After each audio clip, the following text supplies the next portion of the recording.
Eh ben oui, c'est encore moi. Ben alors déjà, j'aimerais commencer cette petite vidéo en vous remerciant chacun d'entre vous pour tous les messages positifs et d'encouragement que j'ai reçus suite à ma vidéo où j'ai eu les couilles de parler de fruits. Tu t'en doutes, c'est un sujet très tabou. J'avais peur que le message que j'avais envie de transmettre et de faire passer à travers cette vidéo soit pas compris de la même façon par tout le monde. Je vais faire une vidéo simple où je vais dire des trucs simples. Ah oui, j'avais pas envie qu'on se dise le mec il est en train d'inciter les jeunes à se doper et que le message soit complètement déformé.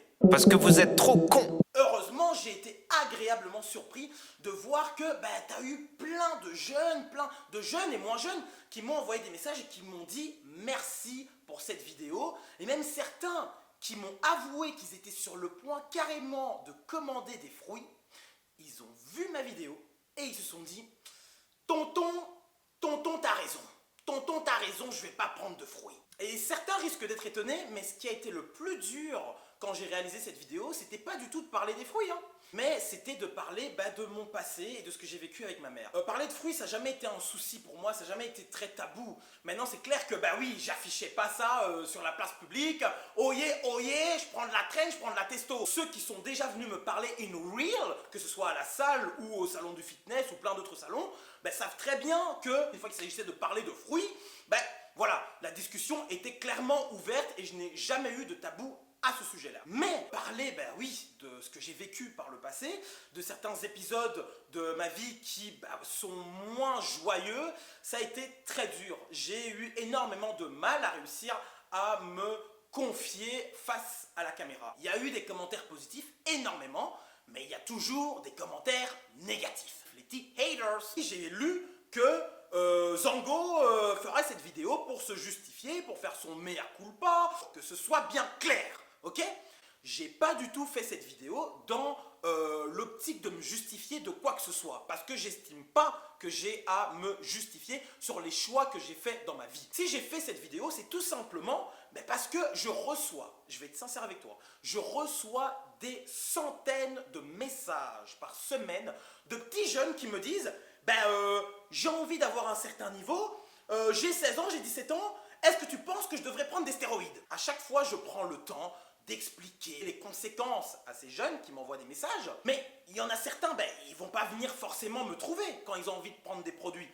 Et du coup, ils se jettent là-dedans sans réellement savoir ce qui les attend. Voilà pourquoi j'ai fait cette vidéo. Pas pour me justifier, pas pour faire « oui, avant j'étais dopé, maintenant je suis nati, je suis gentil ». Non, pas du tout.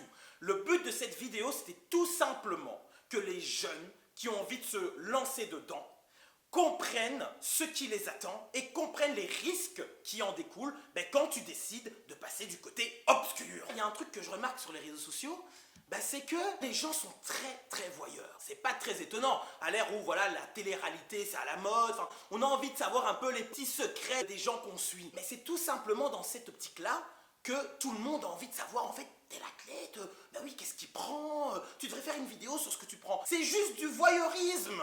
En soi, quand tu vois un mec qui fait 100 kilos sec, tu sais qu'il prend des stéroïdes à moins que tu sois con. Alors pourquoi t'as besoin qu'il fasse une vidéo où il va te dire, écoute, le matin, je prends un peu de testo, un peu de Trenbo, un peu de Mastéron, un peu de Winstrol, mais qu'est-ce que tu t'en fous? De toute façon, même si tu prends tout ce que cet athlète prend, Mister Olympia, il va détailler sa cure. Ok, d'accord. À quoi ça va te servir? T'as vraiment cru, dans ta petite tête, t'as cru que si tu prenais les mêmes produits que Mister Olympia, t'allais avoir le physique de Mister Olympia? Évidemment, c'est pas le cas de tout le monde. Il y a des gens qui vont chercher à s'informer, à améliorer leurs connaissances et qui du coup vont se dire ça serait cool si tel athlète qui est suivi faisait une vidéo sur ce qu'il prend ou sur son expérience par rapport aux stéroïdes. Dans ce cas-là, c'est une démarche totalement honnête. Mais 80% des gens qui harcèlent les athlètes en leur demandant « Putain, fais une vidéo sur ce que tu prends, espèce de dopé !» C'est juste du voyeurisme. Je suis humain, je vais aux toilettes, ok? On est d'accord. Tu le sais. Est-ce que j'ai besoin de te faire une vidéo où je te montre comment je chie pour savoir que je chie? Non, on est d'accord, mais tu es intelligent, dans ta tête tu comprends que oui, un humain a besoin d'aller aux toilettes. Donc tu n'as pas besoin de voir un humain pendant qu'il est en train de déféquer pour savoir qu'il défèque, on est d'accord. Alors pourquoi tu veux une vidéo où un athlète que tu sais très bien pertinemment qui est chargé, Tu veux une vidéo où il parle de stéroïdes. Pourquoi? On est un peu comme des petites commères, peut-être GH, peut-être traîne, je sais pas. Qu'est-ce que ça change à ta vie concrètement? Est-ce que tu vas arrêter de t'entraîner? Est-ce que tu vas prendre des stéroïdes si lui dit qu'il prend des stéroïdes? Évidemment, t'as aussi des gars, ils ont tellement de temps à perdre, tu sais, ils font carrément des enquêtes. Alors, est-ce qu'il était dopé en 2014 ou en 2015? J'ai analysé cette photo. Ils vont t'expliquer par A plus Z pourquoi tel athlète était d'après lui dopé en 2014 et nous en 2015. Les mecs, vous avez que ça à faire. C'est le pire dans tout ça, c'est que tu pourras jamais être à 100% sûr si une personne est naturelle ou non, en fait. Donc quand tu passes ton temps à analyser les photos d'un athlète pour savoir à quel moment il a commencé à se charger, à quel moment il était nati, à quel moment... Tu perds ton temps, mec. Je connais pertinemment des gars dans le game, tu les vois, tu te dis, nati, d'office, nati. Voilà, le physique n'est pas du tout impressionnant. Eh ben non. Tu peux pas savoir si un athlète est naturel ou non. Tu vis pas avec lui, tu ne dors pas avec lui, tu ne chies pas avec lui. Tu vois, t'as certaines personnes... Elles ont 15 ans de musculation, c'est bien les gars, vous avez travaillé, dedication, discipline, c'est bien. Mais la génétique, c'est pas trop ça. La morphologie, c'est pas trop ça. L'esthétique, c'est pas trop ça. Ils sont un peu frustrés qu'ils ont jamais réussi à avoir vraiment le physique qu'ils voulaient avoir. Par exemple, t'en as un, il va avoir 42 de bras. 15 ans de musculation, 42 de bras. Il va voir un petit jeune qui a 44 de bras. Ouais, non, t'es pas nati toi, t'es pas nati. Parce que moi j'ai 15 ans de muscu et j'ai 42 de bras. Si toi t'en as 44, c'est que t'es pas nati. Non, non. C'est pas possible d'être meilleur que moi. Si moi j'ai 42 de bras après 15 ans de muscu, tu peux pas avoir 44 de bras après 8 ans de muscu. Non, je m'en bats les couilles. Non, t'as pas une meilleure génétique. Non, tu travailles pas mieux que moi. Non, tu ne manges pas mieux que moi. Non, t'es juste dopé.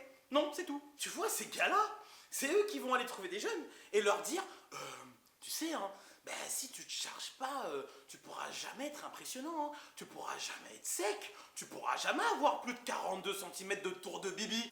Tu sais, quand tu parles comme ça à un petit jeune, la seule chose qu'il a envie de faire après t'avoir écouté, c'est d'aller chez le premier dealer du coin et de se prendre une bonne fiole de Trenbolone, tu vois, en leur disant que la limite nati, elle est merdique, parce que franchement, à en entendre certains, la limite nati, limite, elle fait pitié.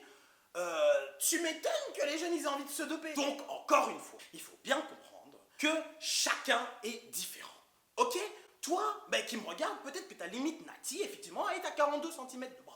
Un autre qui regarde cette vidéo, peut-être que sa limite nati est à 46 cm de tour de bras. Tu vois, chacun est différent. Donc, il faut arrêter de par souci d'ego, parce qu'on n'a pas les couilles d'assumer qu'on a fait de la merde ou qu'on a une génétique de merde, on n'a pas les couilles d'assumer tout ça, de se dire que si un autre est meilleur que nous, il est tout simplement chargé, c'est qu'il a triché. Et là, on en vient au sujet de ma vidéo d'aujourd'hui. Assumer ses erreurs et ses faiblesses. Tu dois désapprendre tout ce que tu as appris. Très bien, je vais essayer. Non, n'essaie pas. Fais-le. Alors là, t'es en train de te dire, Théma, ce petit Renoir avec sa voix de pucelle, il va nous apprendre la vie. Pas du tout. Je n'aurai jamais la prétention de donner des leçons de morale à d'autres personnes. Parce que, voilà, j'ai fait mon lot d'erreurs. On fait tous des erreurs. Personne n'est parfait. Si toi, t'es parfait, t'es en train de regarder cette vidéo, t'es parfait, ok, Alex. Ok. T'as pas besoin de regarder cette vidéo. Moi, comme tout être humain, j'ai mes défauts, j'ai mes faiblesses. Et aujourd'hui, en fait, je vais pas te donner une leçon de morale. Je vais juste te parler des erreurs que j'ai faites par le passé. Repenti, j'ai trahi. Tu vois, ces dernières semaines, j'ai passé un peu de temps à analyser mes anciens posts, mes anciennes vidéos. J'étais un peu dans une période d'introspection. J'ai trouvé le sens de la vie que j'aimais et je l'ai. On a toujours des moments où on réfléchit un peu sur sa vie. Le résultat de toutes ces analyses que j'ai faites m'a fait plutôt mal.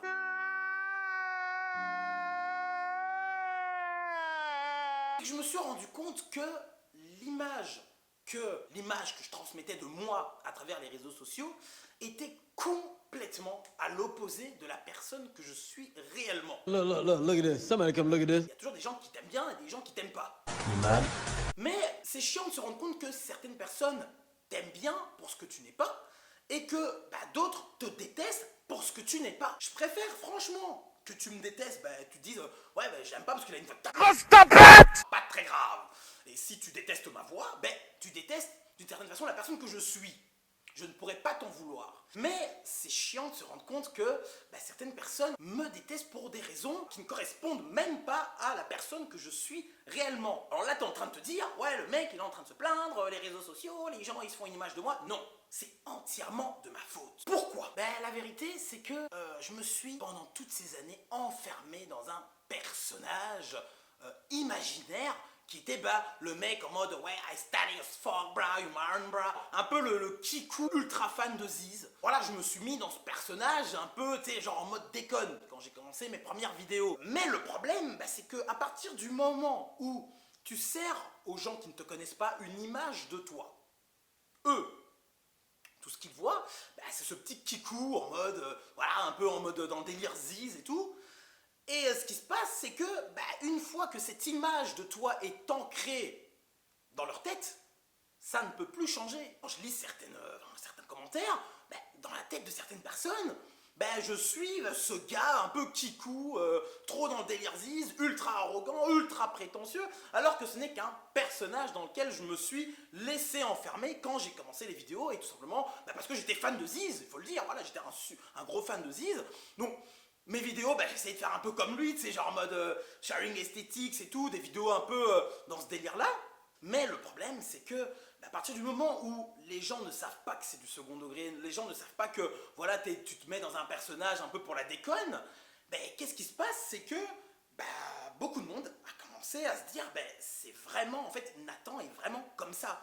De ce fait, c'est chiant de se rendre compte que des gens te détestent, ou certains t'aiment bien, en fait, ce que tu n'es pas du tout. Tu vois un mec en mode arrogant, prétentieux, trop sûr de lui, tu vois, je suis là, t'es là. Alors que la réalité, est tout autre. Oui, ceux qui me connaissent savent que j'ai toujours été un mec super timide. Alors là, ok, tu te dis, Nathan, timide. Et ouais, j'ai toujours été en fait ce petit intello, pas du tout sûr de lui, très timide, et encore jusqu'à maintenant, qui ose pas trop, qui a peur. Et tout ça, c'est des choses que je n'ai jamais montrées. Du coup, les gens, quand ils voient mes vidéos, la seule image qu'ils ont de moi, c'est ce gars ultra arrogant, ultra prétentieux. Mais si pendant toutes ces années, je me suis en quelque sorte laissé enfermer dans ce personnage ultra sûr de lui, c'est tout simplement parce que j'osais pas montrer qui je suis réellement. Bon, alors là, t'es en train de te dire, On s'en bat les couilles, on s'en bat les couilles. tu vas très vite comprendre où je veux en venir. Les réseaux sociaux, c'est une question d'image. Oh no! Ah non. Force est de constater qu'au niveau de l'image que j'ai transmise de moi ces 2 dernières années, j'ai fait de la merde. J'ai fait de la merde, pourquoi? Parce que je me suis laissé enfermer dans un personnage qui ne me correspondait pas du tout, en fait. J'avais pas les couilles d'assumer la réelle personne que je suis. Et la réelle personne que je suis, c'est pas ce mec d'en gros, de toute façon, moi je suis trop fort, de toute façon, moi je suis trop sûr de moi. Non, pas du tout.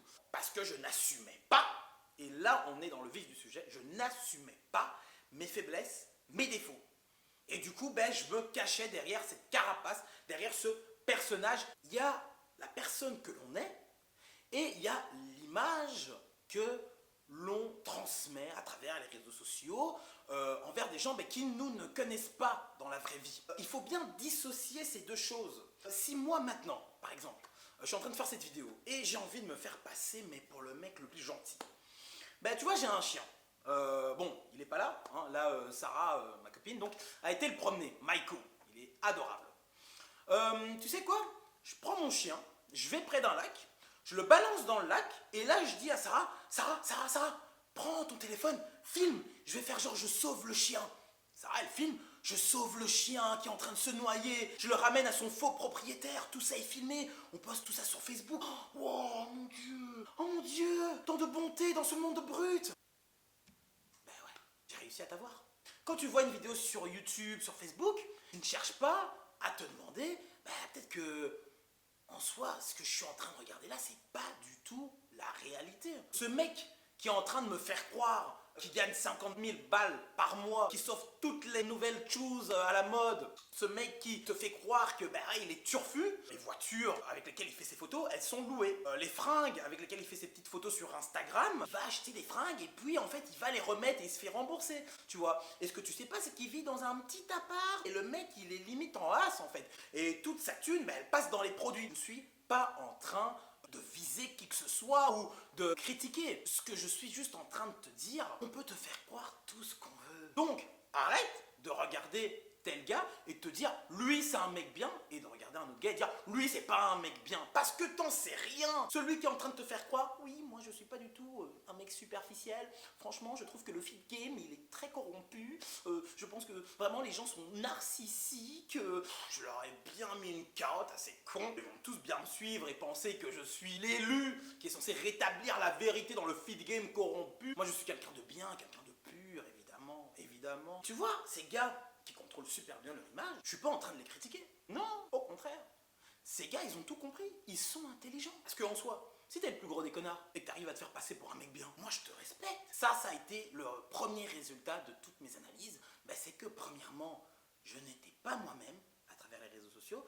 Et deuxièmement, que l'image que je transmettais était pourrie. Oui, se dire que des gens me détestent pour ce que je ne suis pas et pour cette image dans laquelle je me suis laissé enfermer tout simplement parce que j'ai fait de la merde dans mon contrôle de l'image que je voulais transmettre de moi, il serait temps de changer ça. Une autre analyse que j'ai faite, c'est que je me suis souvent trouvé énormément d'excuses. Tu lis certaines de mes légendes, c'est vrai que j'ai envie de motiver un maximum de monde. Donc oui, je parle de ne jamais se trouver d'excuses, de surmonter tous les obstacles, de laisser rien nous détourner de notre objectif. Évidemment, tu t'en doutes, pour motiver un maximum de monde. Mais force est de constater que dans mon propre cas, des excuses, je m'en suis trouvé des centaines d'excuses. Ces 2 dernières années, j'ai entamé plein de projets. Premièrement, ma marque de vêtements. J'ai été aidé à l'époque par ma copine de l'époque et certains potes qui m'ont aidé au niveau des investissements. On lance un peu les t-shirts, ça marche bien. Et moi, j'étais quasiment jamais là aux réunions où on devait discuter des nouveaux projets pour les vêtements à venir. Tout simplement parce que j'estimais que j'avais pas le temps. Moi, je dois m'entraîner, je fais des compètes, des excuses de merde. La vérité, c'est que j'étais un gros feignant. Je suis peut-être le mec le plus motivé quand il s'agit d'aller s'entraîner, de faire une diète, ou bien quand j'étais étudiant, qu'il s'agit d'étudier un cours de droit réel en une semaine, voilà, j'étais là. Mais quand il s'agissait de parler business, de parler projet, je me trouvais des excuses. J'ai pas le temps, je suis fatigué. Sur le moment, j'avais du mal à l'assumer. C'est-à-dire que je me cachais derrière toutes ces excuses à la con que je me trouvais. Mais non, je vais pas dire que j'ai mûri. J'ai 23 ans, je suis toujours un peu gamin dans ma tête. Tinky Winky, Dipsy, la la. Mais ces dernières semaines, comme je t'ai dit, j'ai vraiment réfléchi et je me suis rendu compte de toutes ces fois où je me suis dit oui c'est la faute à machin, c'est la faute à tel, c'est la faute à ça, oui mais c'est parce qu'il m'est arrivé ça dans la vie. Tout ça c'était que du vent. J'ai perdu du temps dans certains projets comme par exemple ceux dont je te parle, des t-shirts, mais dans plein d'autres choses. Par exemple les vidéos YouTube. J'ai commencé à l'époque les vidéos YouTube en même temps que un de mes super bons potes, Thibaut InShape. C'est moi. À moins que tu sois bloqué en 2001, tu sais qui est Thibaut InShape. On est très potes depuis les tout débuts.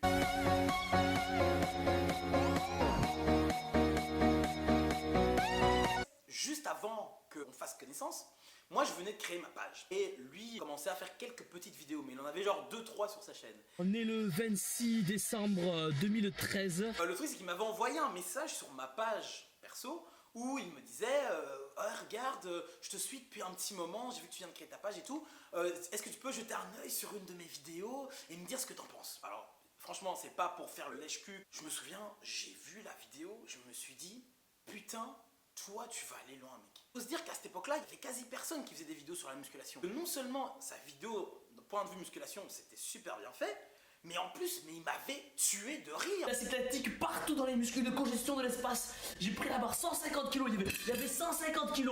Pou, il y avait personne pour me parer. J'ai pris le Jack 3D juste avant. Et là, pou, j'envoyais et tout. Et tu vois bébé? Je lui ai dit mec, tu vas aller loin. Je me souviens, j'ai posté la vidéo sur ma page et j'ai dit ce gars-là, souvenez-vous de son nom, il va aller loin. À ce moment-là, on avait un rythme de publication de vidéos qui était plus ou moins pareil. Et donc c'est également la dernière série qui a été filmée, hein. J'ai pas filmé toutes les séries, sinon ça aurait été trop long, ça aurait été inutile. Et vu que dans cette vidéo je parle donc essentiellement des drop sets, donc des dégressives. Et ça montait plutôt pas mal. Mais voilà, on a commencé ensemble. Mais maintenant, Thibaut, t'as vu où il en est? Thibaut InShape.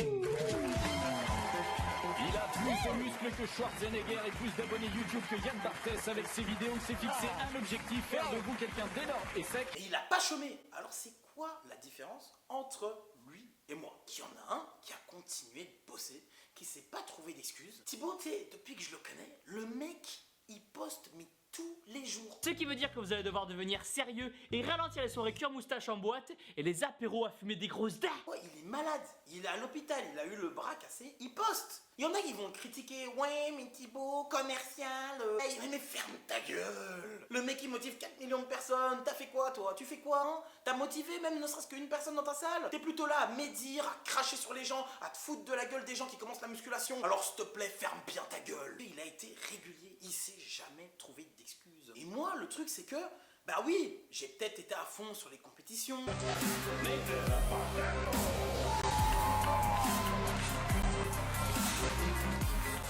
Yeah, I'm really happy to represent my country.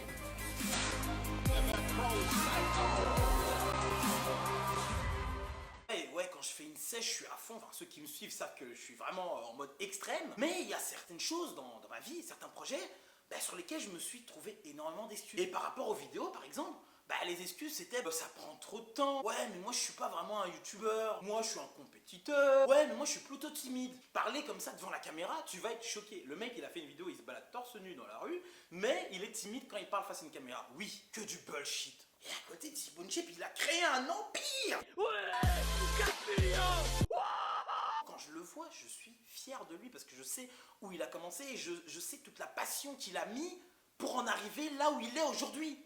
Mais en même temps, ben, je me regarde dans la glace et je me dis, t'as un peu fait le con. Parce que si t'avais continué à être aussi actif, si t'avais pas abandonné ta marque de vêtements, vous avez commencé ensemble, regarde où il en est, vous avanciez ensemble, mais sauf que toi, t'as lâché le navire en fait. Je découvre maintenant, seulement je commence à réaliser ce qui s'est passé. Je n'osais pas assumer mes torts, assumer mes erreurs, assumer que j'ai merdé sur plusieurs plans, que j'ai beau avoir 48 cm de tour de bras, sur plein de points, j'ai merdé. Je n'ai en aucun cas été alpha. Sale maigre. Et si je te parle de tout ça aujourd'hui, comme je t'ai dit, c'est pas pour te faire une leçon de morale. C'est pas pour dire, ouais, moi je connais la vie, moi je suis un ancien. Pas du tout. C'est pour que tu réalises que même ce mec que tu voyais en vidéo, que tu te disais, ben ouais, il est ultra arrogant, il est trop sûr de lui. Eh ben non. Et ben non, ce mec il a peur. Ce mec, il a pas tout le temps confiance en lui. Ce mec, ça lui arrive de déprimer. Ce mec, ça lui est déjà arrivé d'être tellement mal qu'il a pleuré. Ah ouais, t'imagines Nathan Mozango, l'alpha, il a déjà pleuré. Ah bah ouais. Il faut bien que tu comprennes que tu n'es ni inférieur, ni supérieur à moi. Je ne suis pas supérieur à toi, tu n'es pas inférieur à moi. On est tous pareils, avec nos qualités, mais nos défauts. C'est pas essayer de maquiller nos défauts et de montrer que nos qualités. Parce que c'est ce que j'ai essayé de faire moi. Je montrais un certain aspect de moi qui était, qui correspondait pas à la réalité. J'essayais de maquiller les défauts qui faisaient partie de ma personne. Et c'est ça que je suis en train de te dire aujourd'hui. Assumer pleinement tes faiblesses et tes défauts. Parce que c'est ça qui fait en fait la personne que tu es. Et c'est ça qui va te permettre d'avancer. Parce que si t'as pas les couilles de reconnaître tes erreurs, de reconnaître tes faiblesses, tu ne vas jamais avancer. Mais assumer ses faiblesses et ses erreurs, tu t'en doutes, ça suffit pas. Tu dois savoir ce que tu veux. Tu dois savoir où tu vas, ce que tu fais, mais surtout, avant tout, le plus important, pourquoi tu le fais. Pour revenir sur le sujet dont j'ai parlé dans ma précédente vidéo, le dopage. Il y a plein de jeunes qui viennent me dire, ouais, moi j'ai envie de faire de la compétition, j'ai des potes qui font de la compète, j'ai vu un peu tes vidéos quand t'as fait de la compétition, WBFF, j'ai envie de faire pareil, je suis prêt au sacrifice qu'il faut faire. Ouais, c'est bien, t'es motivé, t'as de l'énergie, la fougue. Quand tu vois une vidéo d'un athlète qui t'inspire, t'as envie de faire pareil. Tu veux faire de la compétition, ok, d'accord. Ouais, je vais commencer une cure, ok, d'accord. Mais si jamais ça tourne mal, si tu finis à l'hôpital, est-ce que t'assumeras encore? Si on t'apprend que t'as été tellement longtemps sous cure, ta testo est complètement morte, que tu pourras plus jamais relancer, et que du coup tu vas devoir rester sous TRT à vie. Là, j'ai eu de la chance, j'ai réussi à relancer. Donc pour ceux qui posaient la question, Sarofit pourra vous le confirmer. Oui, je rebondis. Alors c'est bien de vouloir faire une prépa, de vouloir faire des compètes, de vouloir prendre des produits. Ouais, toi t'es un sale type. Mais est-ce que tu assumeras si ça tourne mal? Par exemple, je vais te donner un exemple de... Enfin, c'est un exemple de merde, mais bon, voilà, ça vaut ce que ça vaut. T'as un combat face à un gars qui est champion MMA. On va dire Conor McGregor, c'est un gars que je respecte. Tu dois l'affronter, ok?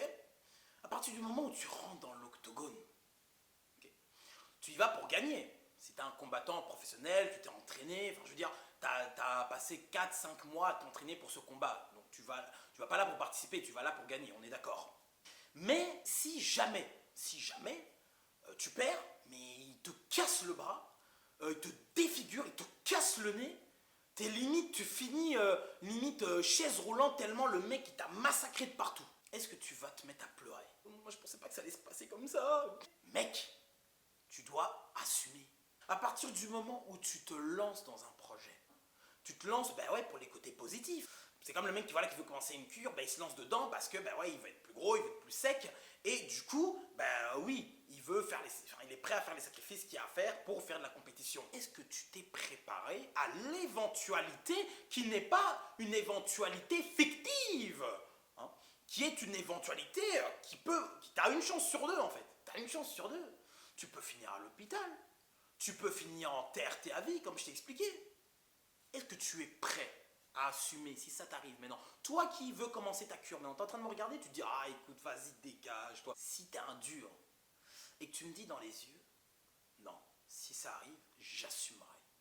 Pas les couilles, je m'en fous, j'assumerai. Je suis prêt à ce que ça arrive. Je prends ce risque, j'en suis conscient. Si maintenant je dois mourir, je meurs.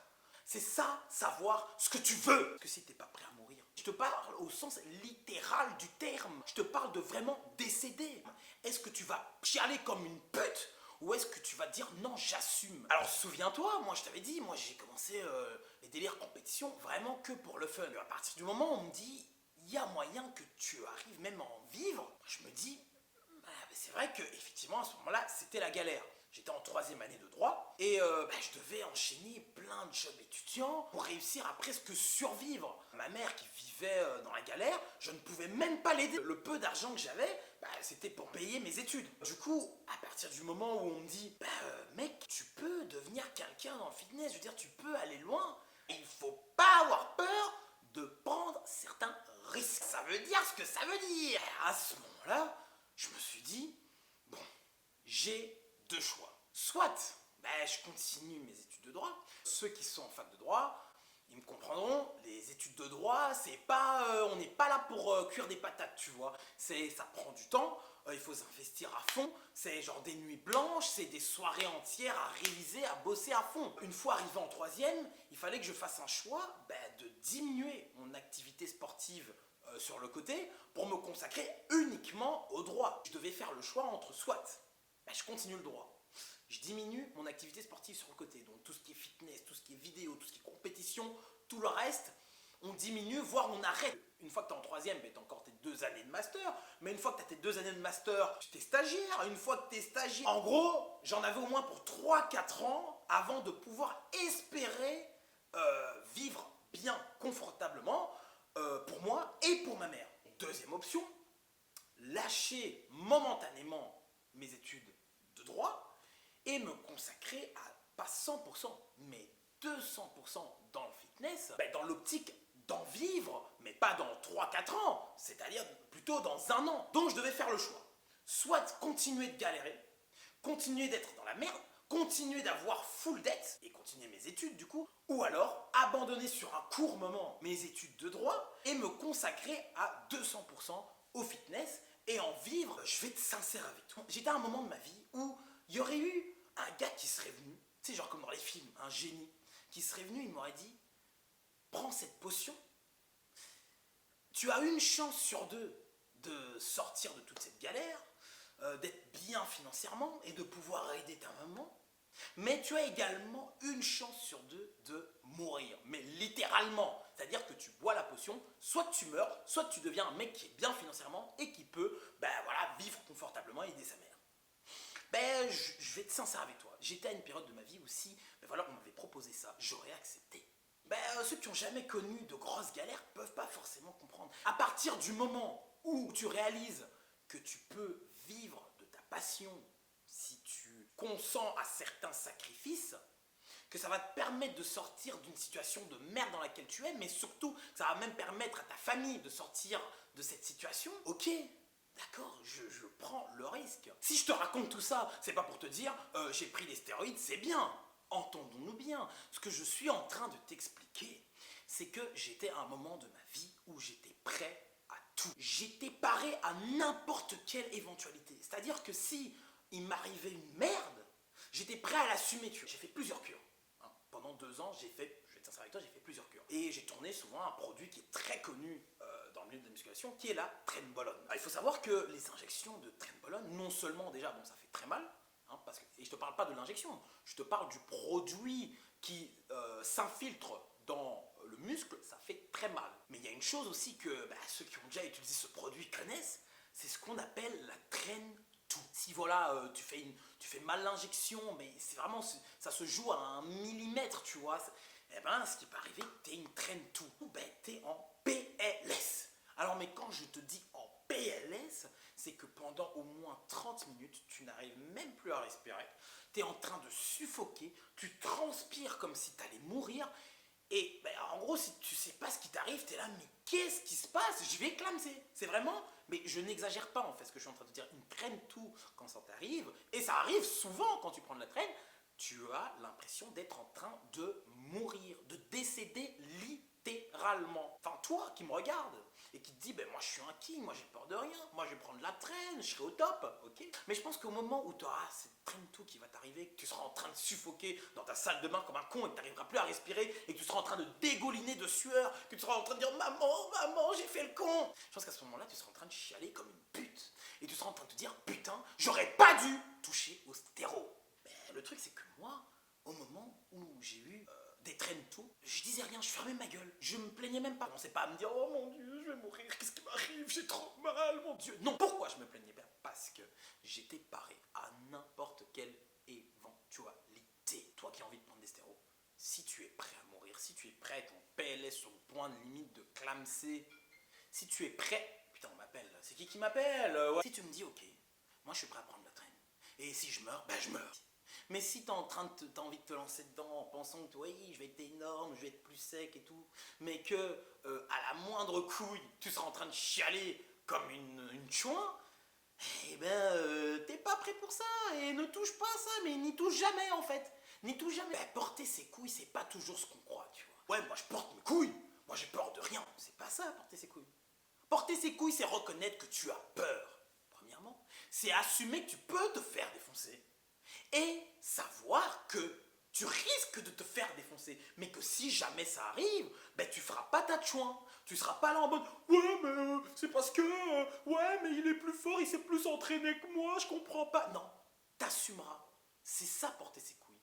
C'est savoir ce que tu veux, savoir ce que tu fais, savoir pourquoi tu le fais et savoir que même si ça part en couille, tu vas assumer. Même si tu dois mourir. C'est ça en fait. Savoir ce que tu veux, c'est savoir que tu es prêt à mourir pour ce que tu fais.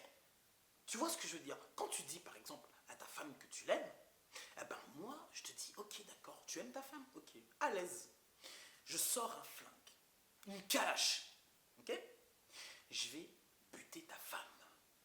Prépare-toi, je vais buter ta femme. Tu dois choisir, soit je te bute toi, soit je bute ta femme. Si t'es pas prêt à ce moment-là à me dire bute-moi, j'aime tellement ma femme que je veux qu'elle reste en vie. Si t'es pas prêt à le faire, t'aimes pas ta femme. Voilà, t'apprécies être avec elle, elle est mignonne, elle a des grosses fesses, elle est... Pareil pour une passion, ne dis pas que oui, moi je suis prêt à prendre tous les risques, moi je suis prêt à faire toutes les cures, si à la moindre couille tu seras en train de chialer, tu vas pas assumer.